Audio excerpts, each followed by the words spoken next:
we will continue with it. Okay. Last time I just gave you the statement of Bernoulli's theorem. Bernoulli's theorem says the energy of a moving liquid at every cross section per unit volume is constant. Okay. Now first one, application of Bernoulli's theorem. Applications of Bernoulli's theorem.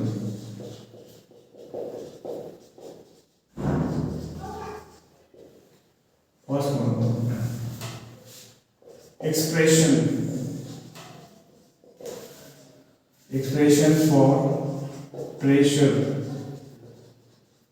exerted by or stationary fluid. Stationary fluid.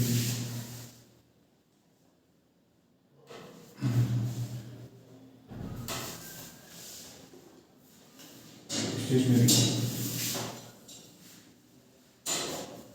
And in bracket let P is equal to HdG or H rho G formula.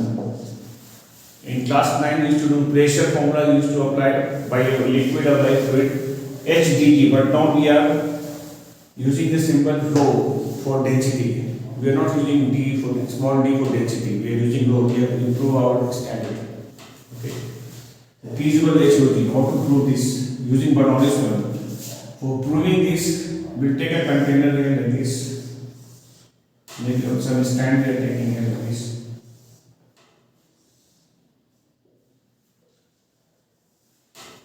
And we are having some liquid here. But this is stationary liquid. Remember, this is stationary liquid. Liquid at rest. Let us suppose this entire height from the ground level is capital H, from this liquid level here till here, and the height of the fluid in the container is small h. Small h is the height of the liquid in the container. Density of the liquid I take rho, and the value of acceleration due to gravity is g. Okay, we take a point A right on top of the surface of the liquid and a point B at the bottom of the surface of the liquid. Which point will have a larger pressure? We say B. At the point there will be only atmospheric pressure acting, only atmospheric pressure. And at the point atmospheric pressure plus the liquid pressure, two pressures are there. Okay. Let us use Bernoulli's theorem. The Bernoulli's theorem says energy at A, write down here energy at A is equal to energy at B. We can get energy at A per unit volume. We'll add in this one. Per unit volume, here also per unit volume. We'll add that. Per unit volume. Both the sides we add. Energy at A, let us check what energy it has. Normally it should have three energies: kinetic energy, potential energy and pressure energy. But the liquid is stationary, so there is no question of kinetic energy. So kinetic energy we are not taking. What is the potential energy at the point A? Potential energy is rho g h. Per unit volume we are taking. That's why rho g h will come. Pressure energy formula is only P. What pressure is acting at the point A? We have here P, PA. P means atmospheric pressure. PA. Only the atmospheric pressure. And at the point B, what is the energy out here? Potential energy is there. Kinetic is zero throughout because the stationary liquid. Rho g. What is the height above the ground of the point B? That is capital H minus small h. Here we get capital H minus small h plus. What pressure is there at the point? This will have atmospheric pressure PA plus P. Pressure is generated by the liquid, that is P. That one I am taking as P. Let us open bracket here. You get rho g h plus PA, that is atmospheric pressure. The value of this is 76 centimeter of mercury. Open the bracket here, you get rho g capital H minus rho g small h plus PA plus P. PA cancel.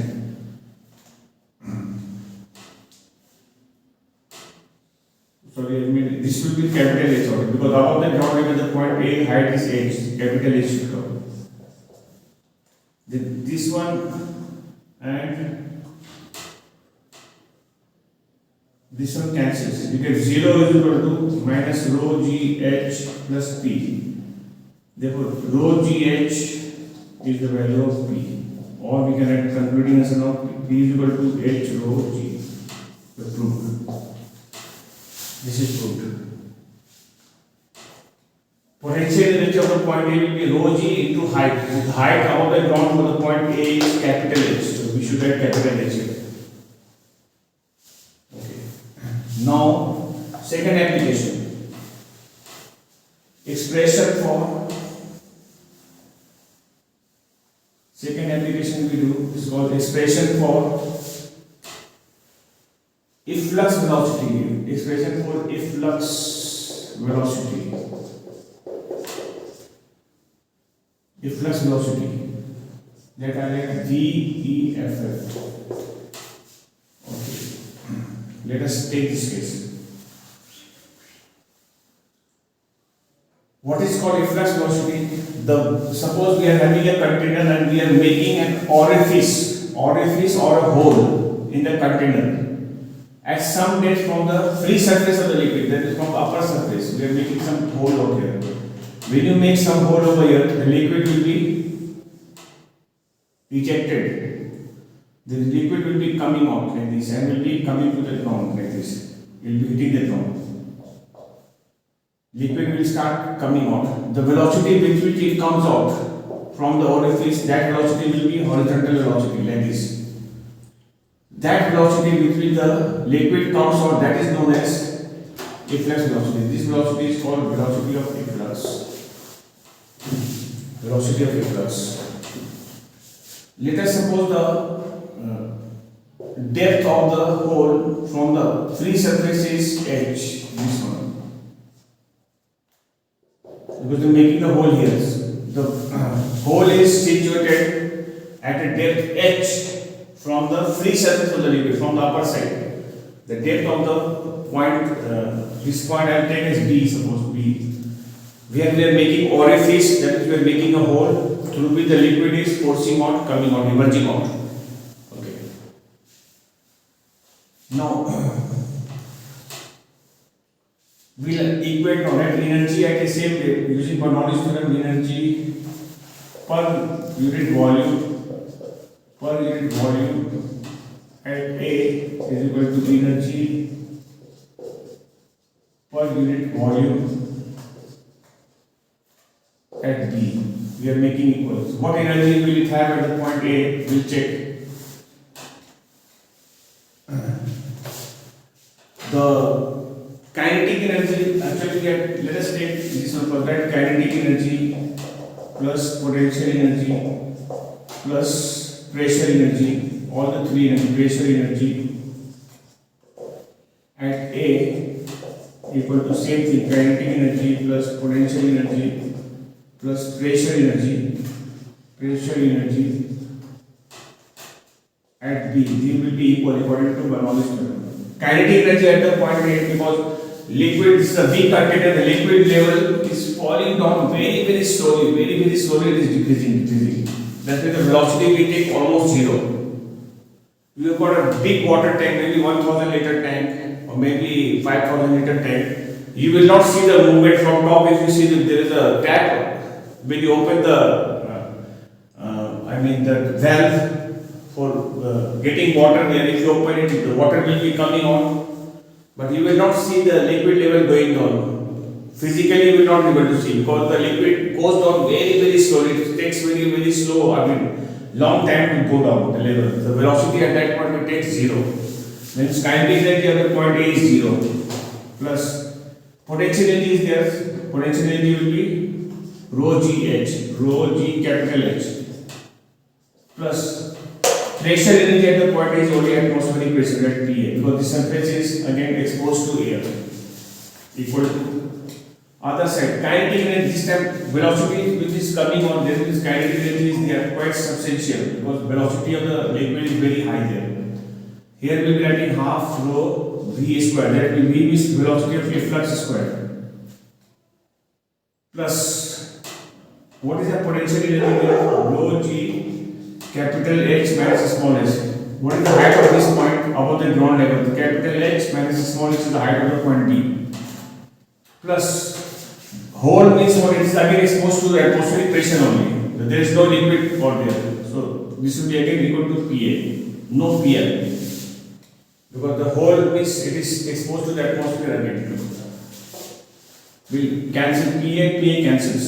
Here we get rho G capital H is equal to half rho V efflux square plus rho G capital H minus rho G small h.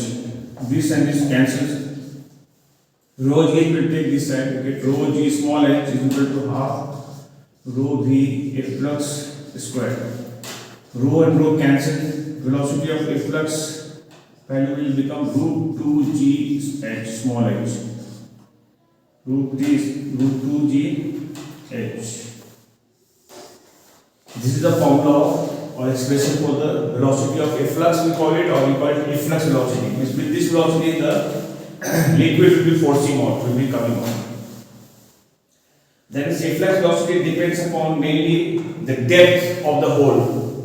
At what depth from the free surface the hole is situated. It does not depend upon the entire size of the entire height of the container. It does not depend. Neither it depends upon the position of the hole above the surface of the earth. It does not depend on that. It depends upon the depth. At what depth we are making the hole. In the water tank, normally we put the hole where nearly at the bottom, because at the bottom, when the depth is more, the velocity will be more. That is from where the water will be coming out with a higher velocity, and definitely it will be hitting the ground at the larger distance. If the hole is here, it will be hitting the ground at a shorter distance, because efflux velocity value will be less.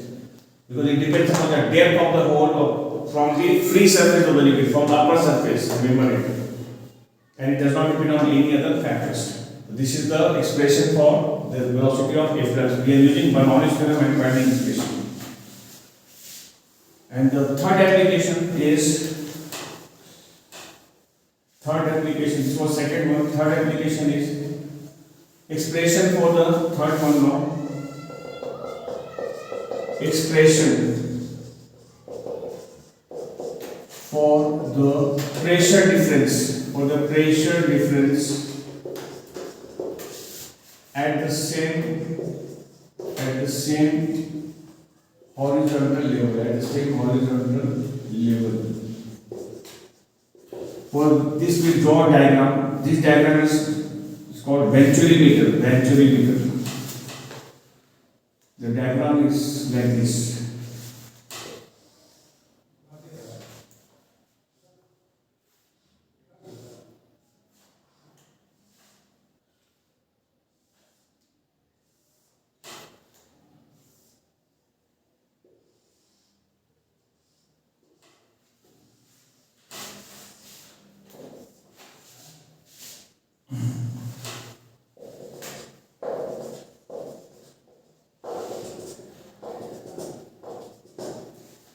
We are having the liquids flowing in the same horizontal level. But here in the tube, one side we are keeping more liquid level and other side less liquid level. Then here is a point A, suppose, and here just below this we have another point B. Velocity of the liquid at this point I take V1, velocity at this point I take V2. Pressure exerted by this column I will take as P1 here, and I will take this as P2. P1 and P2. Okay, now we will be equating energy. That energy per unit volume energy per unit volume at A is equal to energy per unit volume at B are equal using Bernoulli's theorem. So potential energy, suppose we take potential energy, so this is a ground level.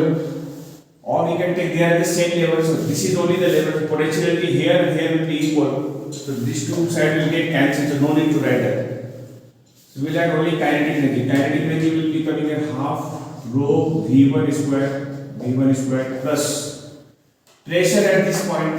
What pressure will be acting? That will be atmospheric pressure plus pressure generated by the liquid. That will be like PA plus P1. This is the value of pressure. At the point B, we write here half rho V2 square plus pressure will be atmospheric pressure, but pressure generated by this liquid column. So that means I am writing a PA plus P2. PA and PA cancels. Now let us make P1 minus P2 the subject of formula. P1 minus P2 value will become half rho V2 square minus V1 square. P1 minus P2. This is P1 minus P2 value. P1 minus P2 value is coming this much. In that diagram, which pressure I have taken bigger? Definitely P1, because P1 liquid column's height is more than this height, because pressure exerted by liquid depends upon the height of the liquid column. That is more here. I have shown that this one. Then P1 is bigger than P2. We can see P1 minus P2. That's why this is P1 is bigger than P2. But out here, which one is bigger out of the two?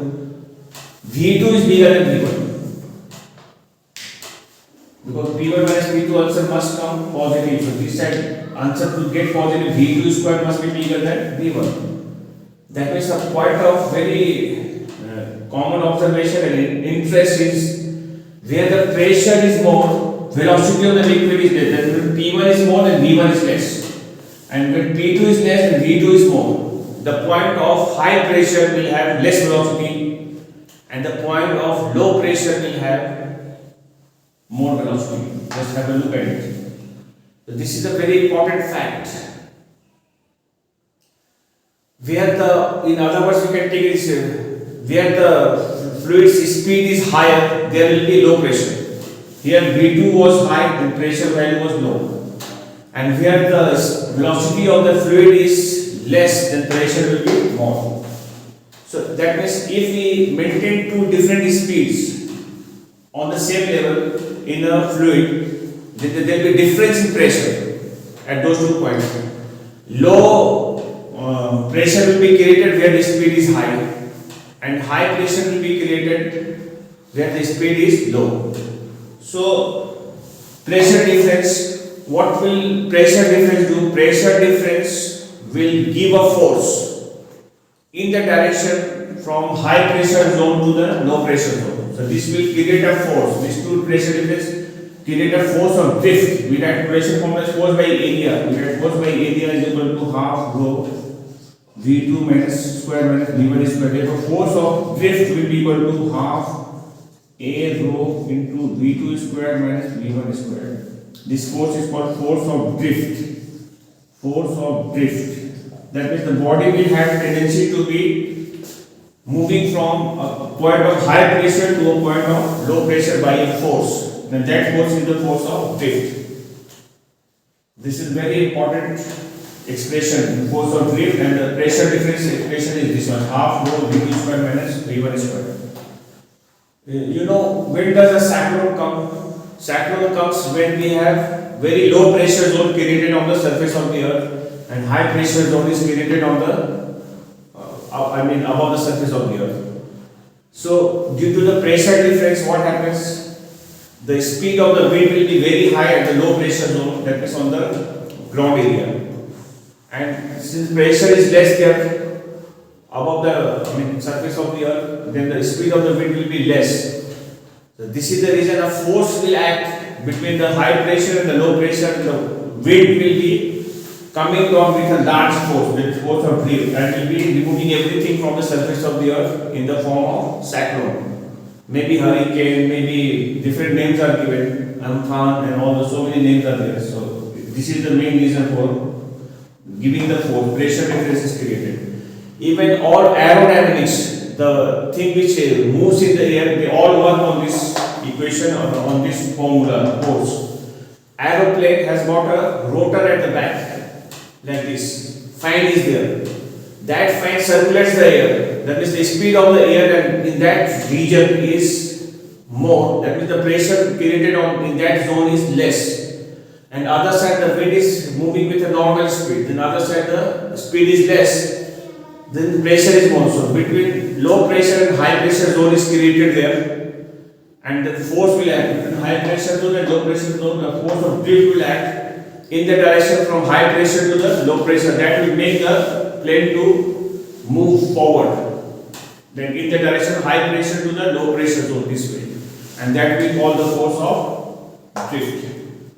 Even helicopter has got the fans like this when the helicopter has to go up. That time Newton's third law comes into play because the wind will be pressing the ground and ground gives its reaction. The helicopter goes up. But once the helicopter goes up, then it has got the fans, horizontal fans are there like this.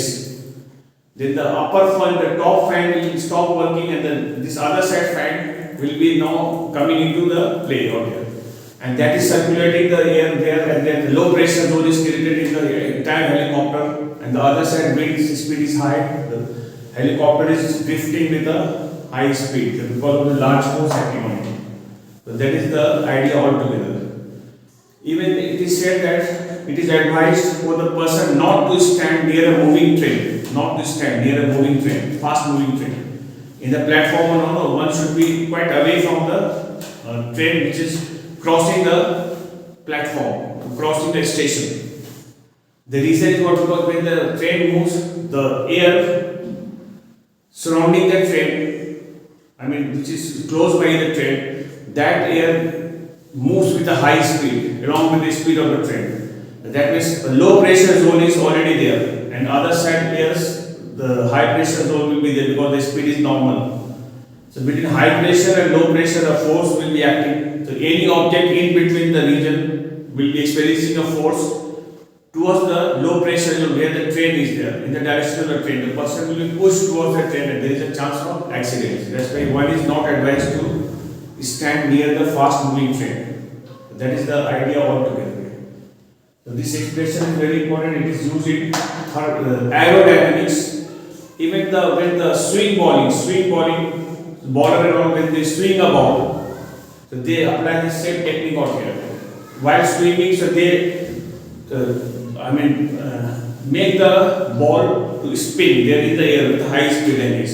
Then when the ball is moving very fast there, that means a low pressure zone is created, and other side the wind is normal. The ball after pitching so will be experiencing a force of drift, that is force of swing it gets. That with high speed, and then it will be causing the swing bowling out there. So the idea is all the same. Okay. Today our lesson is this much. Tomorrow we will start different topic but on the same chapter.